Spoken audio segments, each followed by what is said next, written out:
এই দুর্মূল্যের বাজারে on two 99 টাকায় খাবার পাওয়া কি সম্ভব? তাও আবার সব ফাস্ট ফুড আইটেম।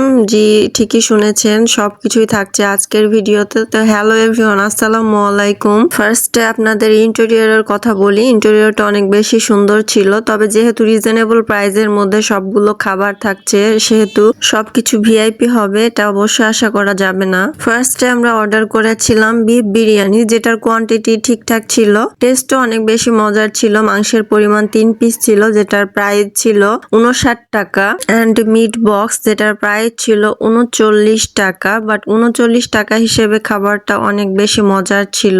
পকেটে মাত্র 100 টাকা নিয়েও যদি আপনারা সেখানে যান তো ভালো কিছু খেয়ে আসতে পারবেন।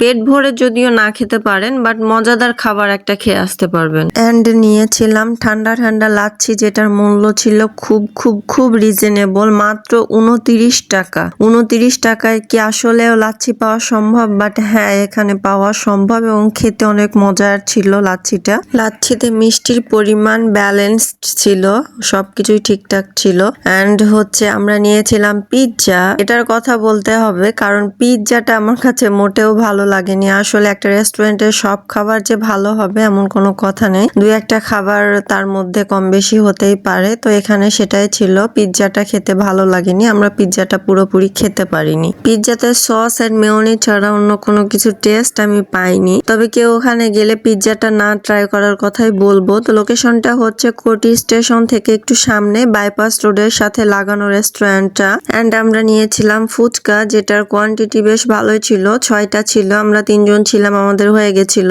খেতে অনেক মজাদার ছিল, টক মিষ্টি ব্যালেন্সড ছিল। অ্যান্ড ফুচকার দাম নিয়েছিল 39 টাকা। 39 টাকা হিসেবে আসলে ফুচকাটা অনেক মজার ছিল, অনেক মজা লেগেছে খেতে আমার কাছে। মিথিলাও সেম কথা বলছিল যে ফুচকাটা অনেক মজার। আসলে সবকিছুর মধ্যে ফুচকাটা বেস্ট ছিল ওখানকার। অ্যান্ড ক্রিস্পি চিকেন, যেটার দাম নিয়েছিল 39 টাকা। 39 টাকা হিসেবে মাংসের পিসটা বেশ বড়ই ছিল, খেতে অনেক টেস্টি ছিল, আমার কাছে বেশ ভালো লেগেছে খেতে। তবে রিজনেবল প্রাইসের মধ্যে এত ভালো খাবার খেতে হলে অবশ্যই আপনাদের সেখানে যেতে হবে। তো নেক্সট ভিডিওতে দেখা হয়ে যাবে, ততক্ষণ সবাই ভালো থাকবেন। আল্লাহ হাফিজ, আসসালামু আলাইকুম।